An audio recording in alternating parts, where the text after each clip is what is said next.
The great council chamber buzzed with the usual noise of 100 different species, trying to communicate across language barriers and cultural gaps that had existed for thousands of years.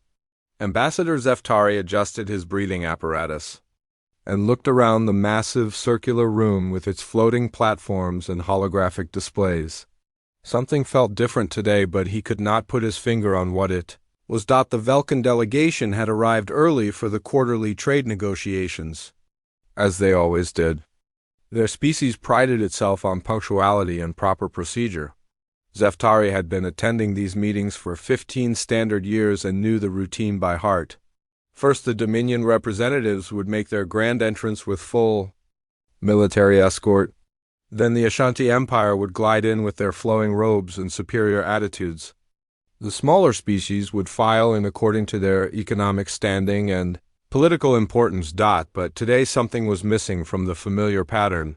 Zeftari counted the empty seats and felt a strange chill run through his scaled skin. The human section sat completely vacant. Not just empty of people, but cleared of all their equipment and personal items. The translation devices they had installed to help other species communicate were gone. The small potted plants they had brought from Earth to make their space more welcoming had vanished. Even the simple wooden chairs they preferred over the standard metal ones had been removed. He pulled up his datapad and scrolled through the attendance records. 3 months ago, the humans had been present for every session as usual. Captain Jake Morrison had been there representing the merchant fleet. Dr. Lisa Carter had attended for the Science Council. Engineer Mario Rodriguez had sat in the technical advisory section. All of them had participated normally in the discussions about trade routes and resource allocation.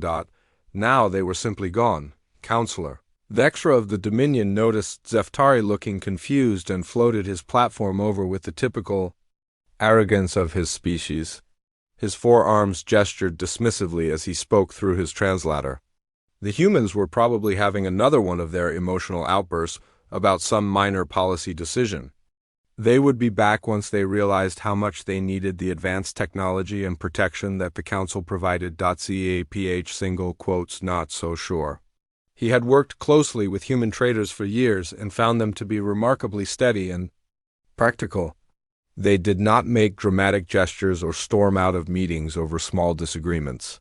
When they had concerns, they raised them politely and worked toward solutions.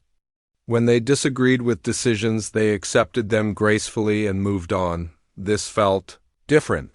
After the formal session ended with very little accomplished due to communication problems that seemed worse than usual, Zeftari decided to investigate. He took a shuttle to Nexus Station, where most human merchants had kept offices and storage facilities. The journey that normally took 2 hours in heavy traffic was surprisingly quick.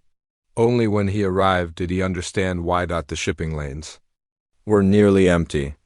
The constant stream of human cargo vessels that had connected dozens of systems and hundreds of worlds had simply vanished.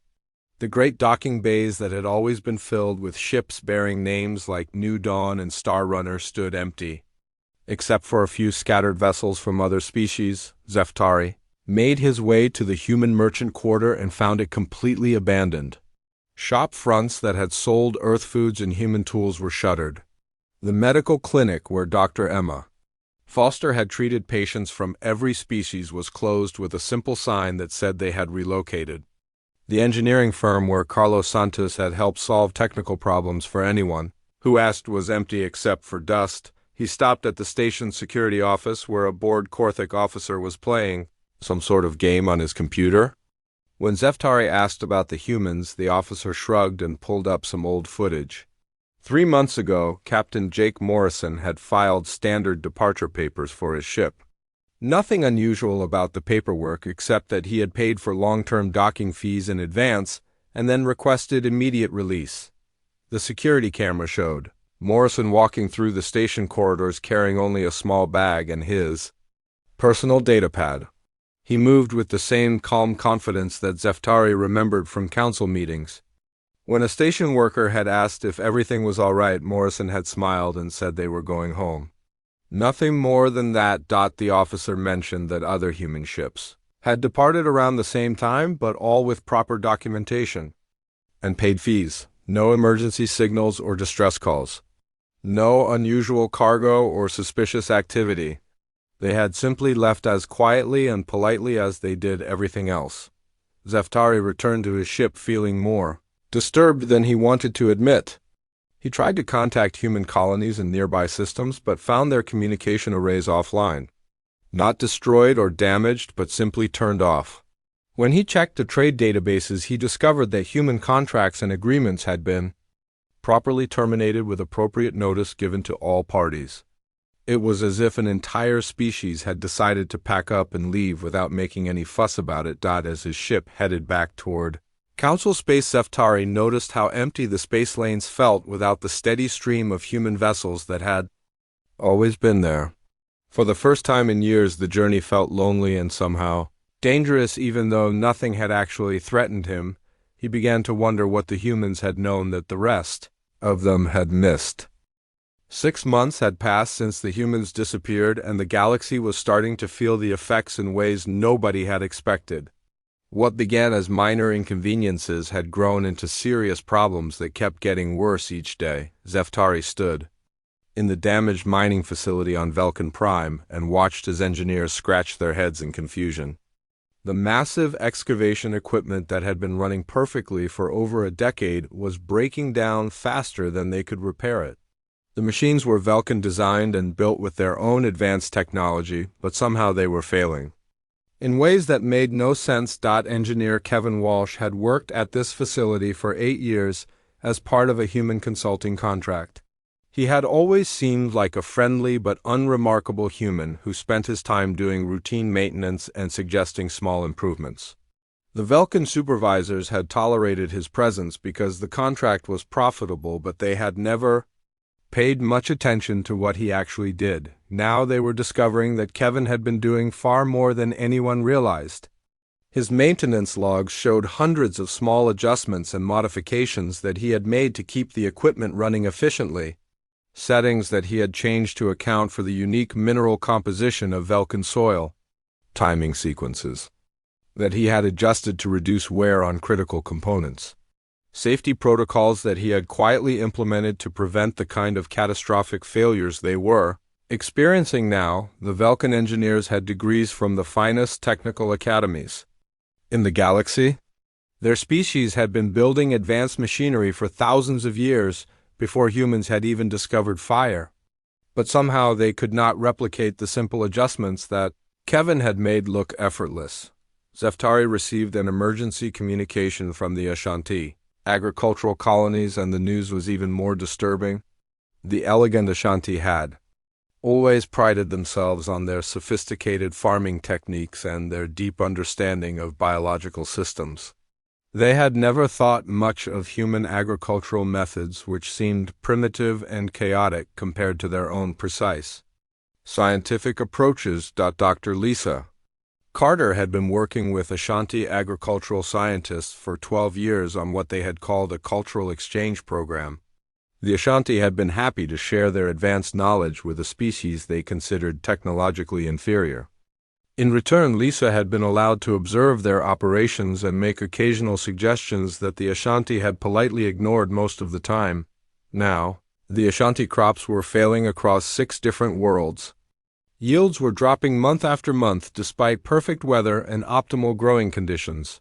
The sophisticated computer models that controlled their farming systems could not identify the problem. Everything should have been working perfectly.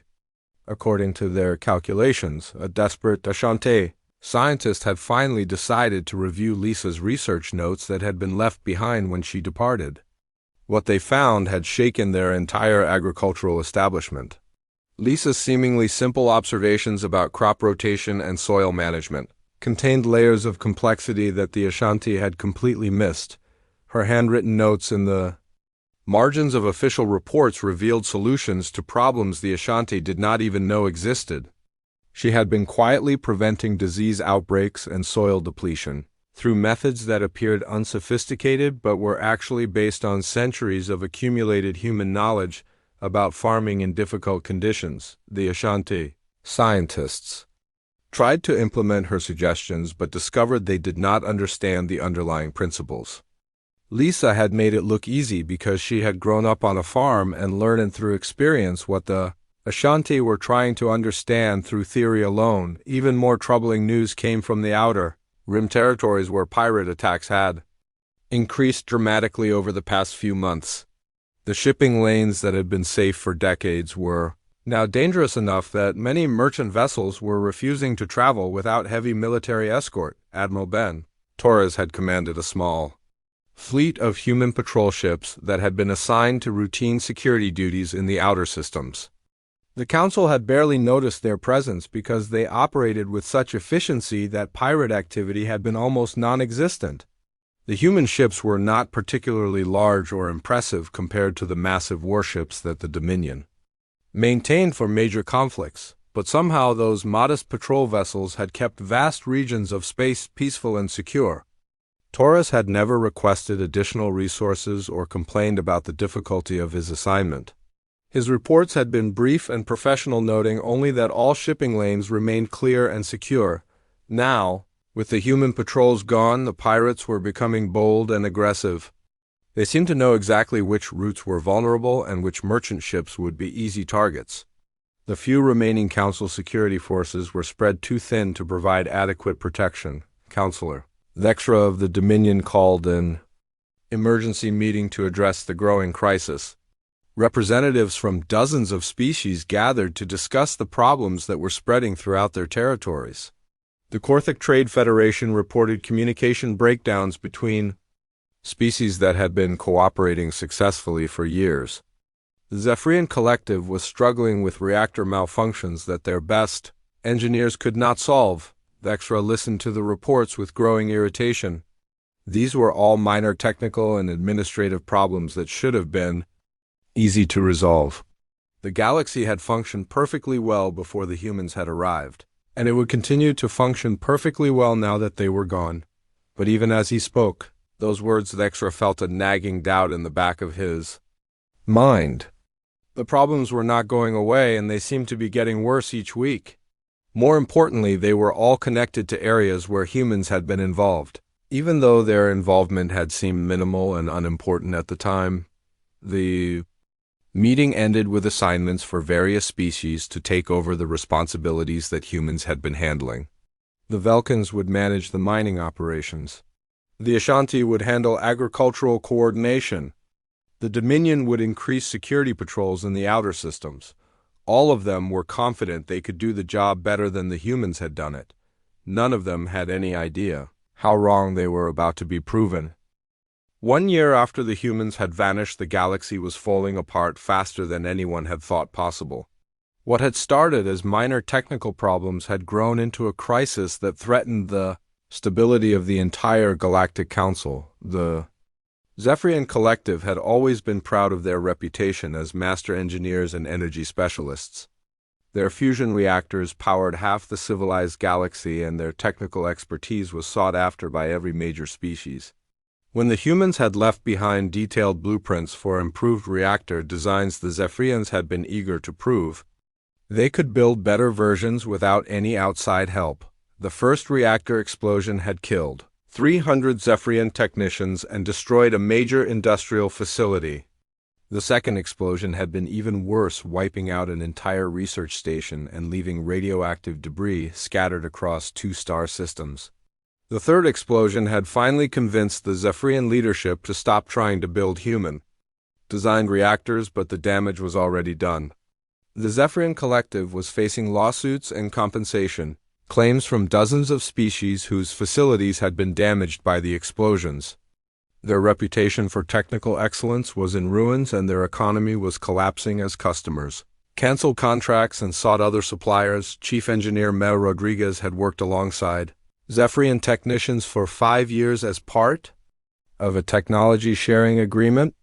Zephyrians had always thought of her as a pleasant but unremarkable human who spent her time making minor suggestions and asking questions about their reactor designs. Now they realized that Maya had been casually mentioning critical safety protocols and efficiency, modifications that she had assumed were obvious to any competent engineer. She had never written down the most important information, because she had thought it was basic common sense that every species would already know. The reactor blueprints that had seemed so straightforward were actually incomplete without the accumulated knowledge and experience that Maya had shared through casual conversation over years of working together. The Zephyrians had been depending on human intuition and expertise without realizing it. Meanwhile, the situation in the outer territories had become a complete disaster. The Dominion had assigned their best military commanders to patrol the shipping lanes that Admiral Ben Torres had kept secure with a handful of modest vessels. But somehow the massive Dominion warships were less effective than the small human patrol boats had been. The pirates seemed to know exactly when and where the Dominion ships would be patrolling. They struck fast and disappeared before the heavy warships could respond. Merchant vessels were being attacked daily, and some entire shipping routes had been abandoned as too dangerous to travel. Admiral Torres had never shared his patrol schedules or tactical methods with the Council Military Command. He had simply filed brief reports stating that all assigned areas remained secure.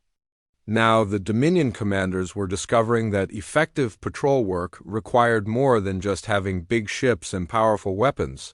Torres had apparently understood something about pirate psychology and behavior that the Dominion military academies had never taught. He had known how to position his ships to discourage attacks before they happened rather than responding to crimes after they had been committed. The Korthic Trade Federation was struggling with even more fundamental problems.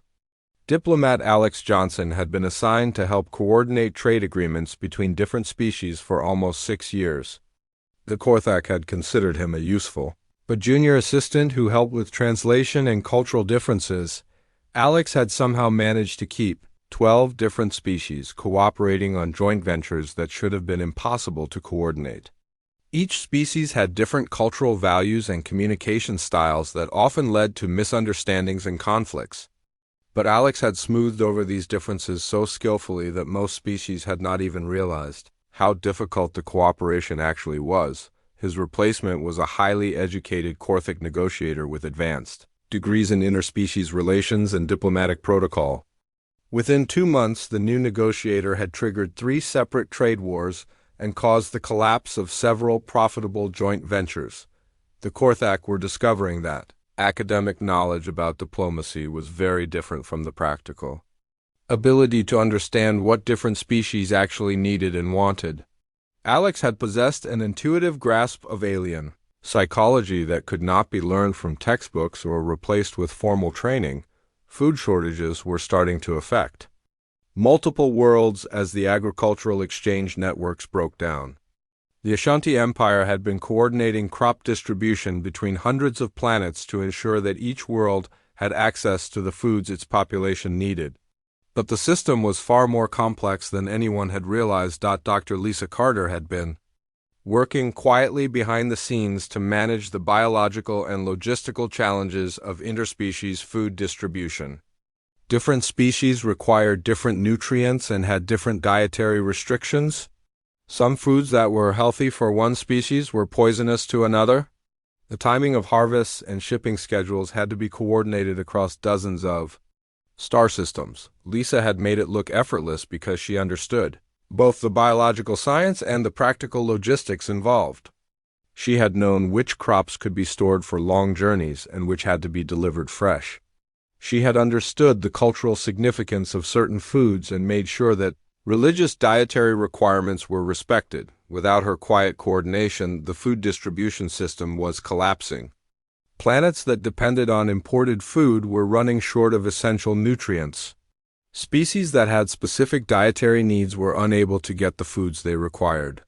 Several worlds were facing the possibility of famine within the next few months. Zeftari attended an emergency council session where representatives from 50 different species tried to address the growing crisis.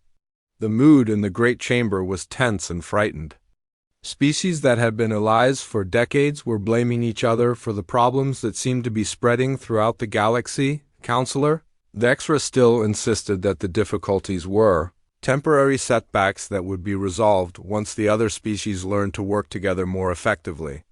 But even he seemed less confident than he had been a few months earlier. Zeftari looked around the chamber and realized that something fundamental had changed in the relationships between the different species. Without the humans present to help bridge cultural gaps and smooth over misunderstandings, the council was becoming more divided and hostile. The humans had somehow been the glue that held the entire system together, and now that they were gone, everything was starting to fall apart. 2 years had passed since humanity vanished, and the Galactic Council was facing the worst crisis in its 1,000-year history. The elegant chambers where dozens of species had once gathered in peaceful cooperation now echoed with angry voices and desperate pleas for help that no one seemed able to provide. Chairman Zarathul called the emergency session to order, but his usual commanding presence seemed diminished by the scope of the disasters that kept mounting each day. The Dominion industrial output had dropped by 40% as their factories struggled with equipment failures and supply chain breakdowns. The Ashanti Empire was reporting famines on 6 different worlds as their agricultural systems continued to collapse. Even the technologically advanced Velkans were admitting they could not solve the technical problems that were crippling their infrastructure. Zeftari watched the proceedings with growing alarm as representatives from dozens of species described the same pattern of systematic failure across every sector of galactic civilization. The problems were not random or isolated incidents, but seemed to be connected in ways that no one had anticipated. Councillor Dextra stood to address the assembly, but his usual arrogance had been replaced by something approaching desperation. The Dominion military forces that had taken over security duties in the outer systems were suffering casualty rates that threatened their ability to maintain any effective patrol presence. Pirate attacks had become so frequent and successful that many merchant vessels were refusing to leave port without massive military escorts that cost more than their cargo was worth. The Dominion had lost 12 major warships in the past 6 months to attacks that should have been impossible against such heavily armed and well-defended vessels. The pirates seemed to possess intelligence about military movements and tactical knowledge that allowed them to strike where the defenses were weakest. Admiral Grace Hamilton had left behind some of her personal files when the human military advisors had departed along with everyone else. The Dominion commanders who had finally decided to study her methods had discovered patrol strategies and intelligence gathering techniques that their military academies had never taught. Grace had apparently understood that effective security required building relationships with local populations and gathering information through informal networks rather than relying on formal intelligence reports and sensor sweeps. She had known which asteroid miners and station workers would report suspicious activity and which merchant captains could be trusted to provide accurate information about pirate movements. The Dominion military had always focused on having the biggest ships and the most powerful weapons, but Grace had understood that knowledge and relationships were more important than firepower when it came to preventing attacks rather than just responding to them. Chairman Zarathul authorized emergency deep space exploration missions to locate humanity and request their assistance with the growing crisis. The search teams had the best sensors and fastest ships available, but what they found when they reached human space was more disturbing than anything the Council had imagined. Captain Ryan Mitchell had been a human patrol commander who had worked closely with several species on joint security operations. His personal quarters at Luna City had been left exactly as he had lived in them, with books and personal items still arranged on the shelves. But like everything else in human space, the city was completely empty, not destroyed or damaged, but simply abandoned, as if the entire population had decided to leave at the same moment. The power systems were still running and the life support was functioning perfectly, but there were no people anywhere to be found. Ryan's personal log entries painted a picture of growing frustration and disappointment with the direction of council policies. His final entry had been recorded just days before the Exodus and described a unanimous vote by all human representatives to withdraw from galactic civilization. The log entry mentioned Resolution 847C, which had been passed by the Council 6 months before the human departure. Zeftari had to search the official records to find any mention of the resolution because it had seemed so minor and routine. that most representatives had not even bothered to attend the vote. Resolution 847C had reclassified humans as technological dependents requiring council oversight of their research and development activities. The resolution had been proposed by a Dominion committee concerned about what they called the uncontrolled spread of human technical innovations throughout the galaxy. The Dominion representatives had argued that human technology was often primitive and potentially dangerous compared to more advanced council systems. They had wanted to establish a review board to evaluate human innovations before allowing them to be shared with other species. The resolution had passed without debate because most council members had considered it a reasonable administrative measure that would improve technical standards throughout the galaxy. No one had thought to ask the humans what they thought about being classified as dependents who needed supervision. Zeftari studied the voting records and realized that not a single council member had spoken against the resolution or even questioned whether it was necessary. The humans had not been allowed to vote on a measure that directly affected their status because they were not considered senior enough members to participate in governance decisions. Ryan's log entries revealed that the human representatives had tried to appeal the resolution through proper diplomatic channels, but their concerns had been dismissed as emotional overreactions to a minor policy adjustment. The humans had been told that the oversight requirements were for their own good and would help them develop more sophisticated technical capabilities. The search teams continued their investigation of abandoned human facilities and found similar patterns everywhere they looked. The humans had not left in anger or desperation, but with the same quiet efficiency that had characterized everything they did.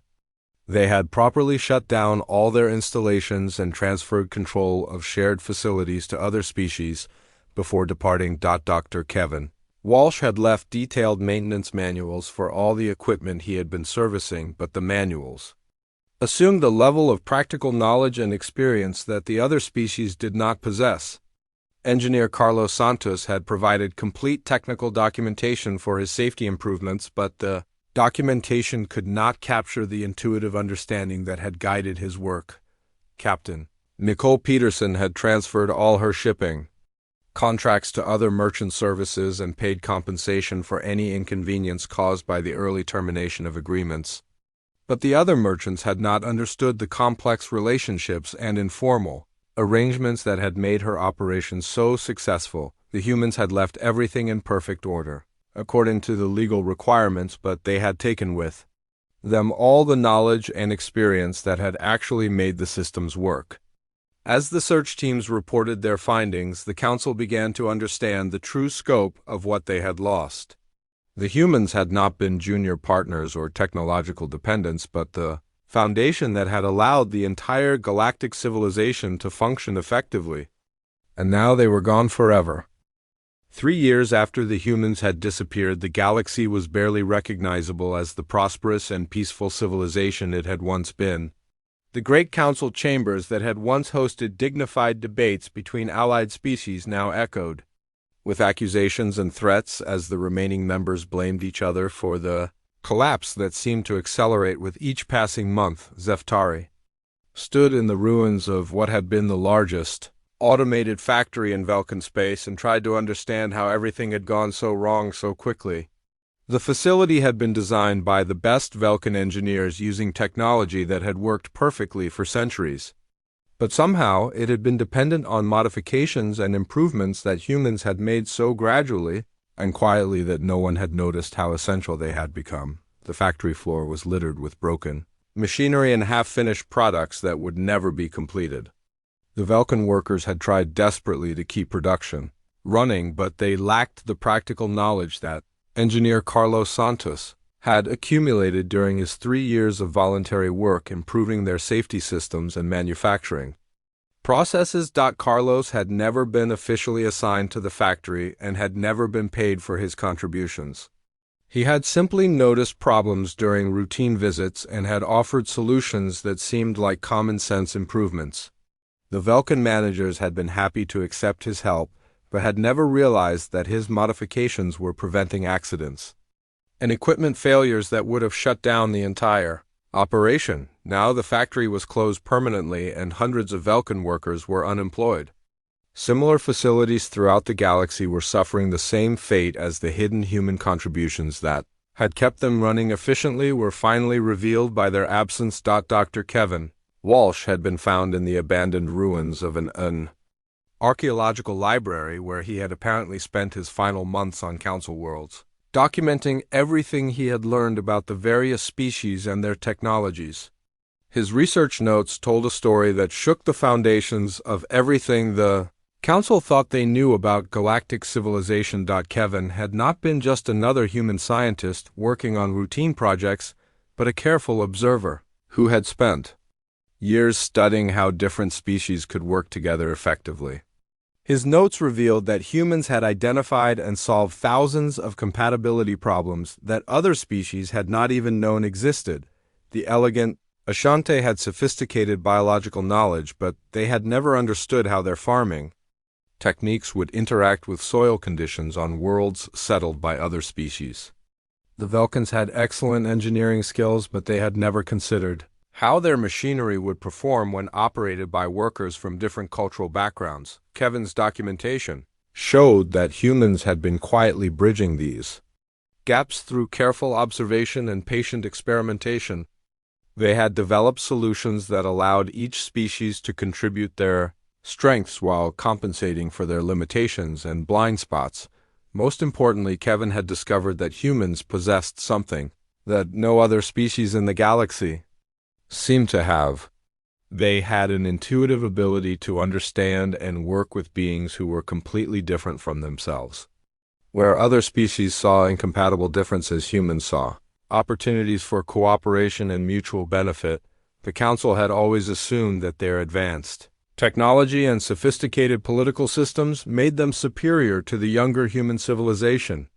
But Kevin's research suggested that technological advancement and wisdom were completely different things. The older species had become so specialized and set in their ways that they had lost the flexibility and adaptability that made humans so effective at solving complex problems. Captain Nicole Peterson had been interviewed by Council investigators just days before the human exodus, and her recorded statements provided even more disturbing insights into what had really been happening throughout the galaxy.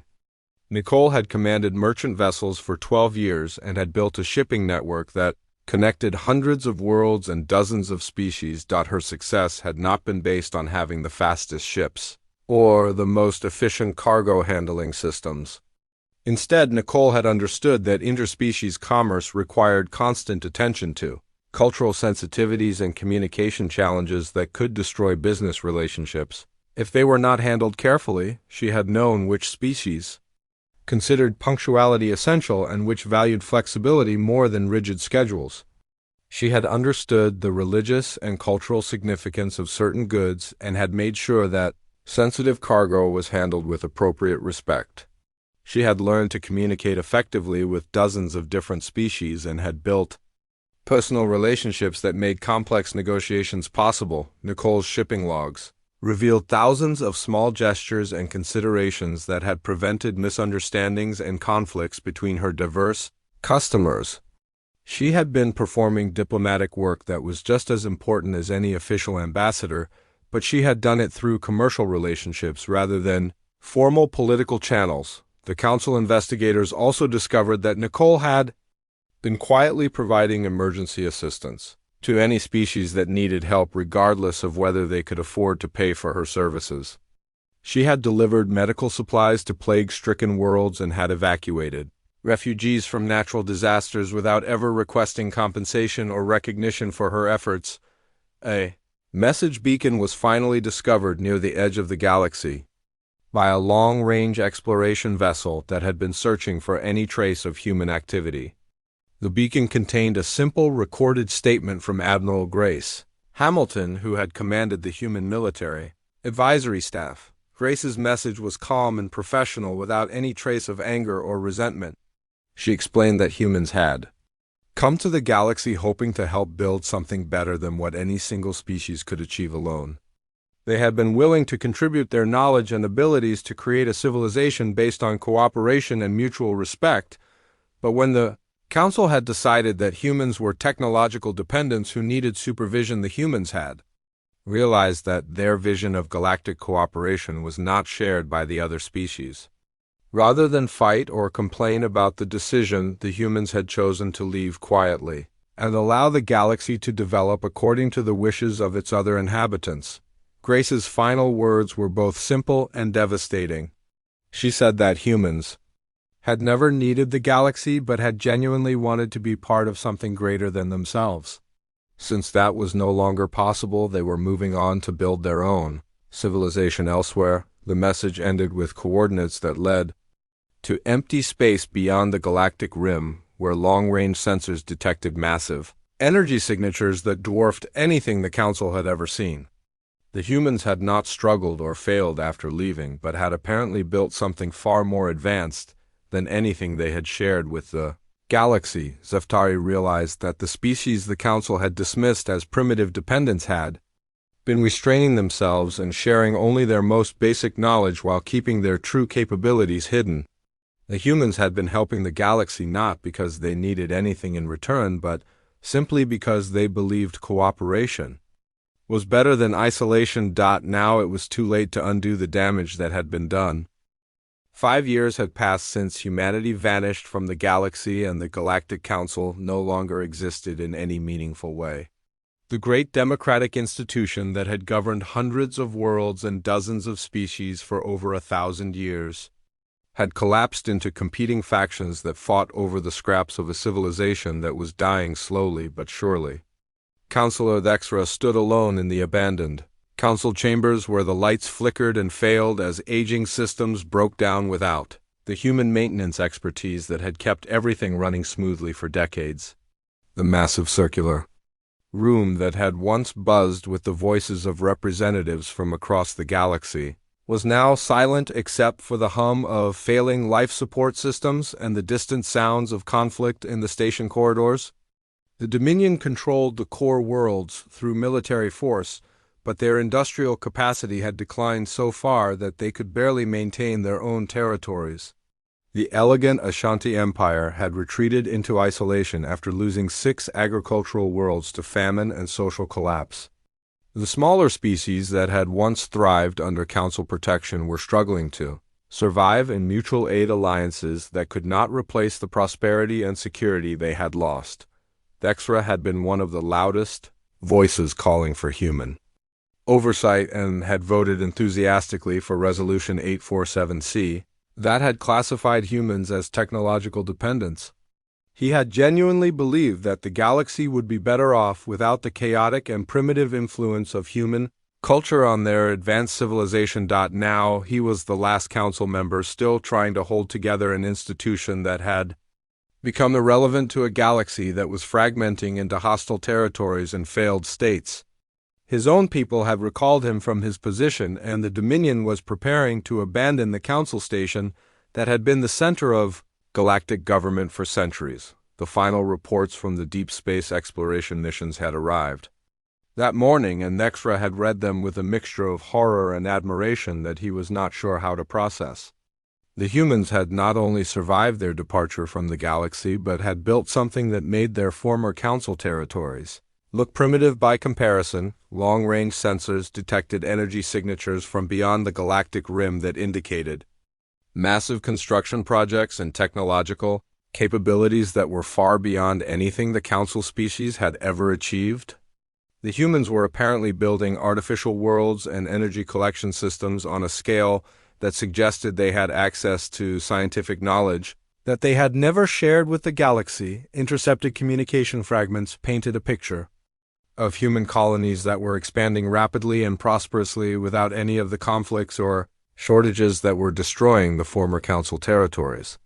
The children being born in human space would grow up in a civilization that had solved the resource scarcity and territorial disputes that plagued every other known species. Dr. Emma Foster's voice had been captured by a listening post near the galactic edge, and her casual mention of reaching the next galaxy within 18 months had shocked the council scientists, who still struggled to maintain faster-than-light travel within their own reduced territories. The humans were apparently planning expansion on an intergalactic scale, while the species that had considered themselves more advanced could barely keep their own worlds functioning. Vexra had spent months studying the historical records and trying to understand how the Council had been so completely wrong about human capabilities and intentions. The evidence had been there all along, but the older species had been too proud and too convinced of their own superiority to recognize what they were seeing: every human innovation that had been dismissed as primitive or unimportant had actually been a glimpse of scientific and technical knowledge that was centuries ahead of what the Council possessed. Every human suggestion that had been politely ignored had been an attempt to share solutions to problems that the Council had not even realized existed. The humans had been like adults, patiently helping children with problems that seemed difficult to the children but were simple for anyone with sufficient knowledge and experience. But instead of being grateful for the help, the Council had decided that the humans were dependents who needed supervision and control. Captain Jake Morrison's final departure log had been discovered in the abandoned human merchant quarter, and it contained a message that had haunted Dextra for months. Jake had written that his father had always told him that you cannot help people who do not want to be helped, and that sometimes the kindest thing to do is to let people learn from their own mistakes. The humans had tried to help the galaxy become something better than what any single species could build alone. They had shared their knowledge and abilities freely without asking for anything in return except the opportunity to be part of a cooperative civilization that valued wisdom over power and unity over dominance. When the Council had made it clear that cooperation was not what they actually wanted, the humans had quietly withdrawn and left the galaxy to develop according to the wishes of its remaining inhabitants. They had not been angry or vindictive, but had simply accepted that their vision of what galactic civilization could become was not shared by the other species. Vexra walked through the empty corridors of the Council station and remembered the bustling activity that had once filled these spaces. Human technicians had worked alongside representatives from dozens of species to maintain the complex systems that allowed such different beings to live and work together effectively. Engineer Maya Rodriguez had spent countless hours helping other species understand technologies that seemed simple to humans but were actually based on principles that took centuries to develop. Dr. Lisa Carter had patiently explained biological concepts that allowed different species to share worlds and resources without damaging each other's environments. All of them had been dismissed as helpful but unremarkable assistants who were useful for routine tasks but not important enough to include in major decisions about the future of galactic civilization. None of the Council members had realized that the humans were the foundation that made everything else possible. The lights in the Council chamber finally failed completely, and Vexra was left standing in darkness that seemed to symbolize the future of the galaxy. Outside the station windows, he could see the stars that had once been connected by human shipping networks and protected by human patrol fleets. Now those same stars were isolated and vulnerable in a universe that had become dangerous and hostile. The last message from Admiral Grace Hamilton had contained a single sentence that captured everything the Council had lost through their pride and prejudice. She had said that the galaxy would learn the difference between being needed and being wanted, and that humanity had never needed them at all. Vexra finally understood that the humans had not been dependents or junior partners, but teachers who had been trying to help a younger civilization avoid the mistakes that led to isolation and conflict. The Council had rejected that teaching and chosen to learn through experience instead. Now they knew the true cost of that education, and it was far higher than anyone had imagined it could be.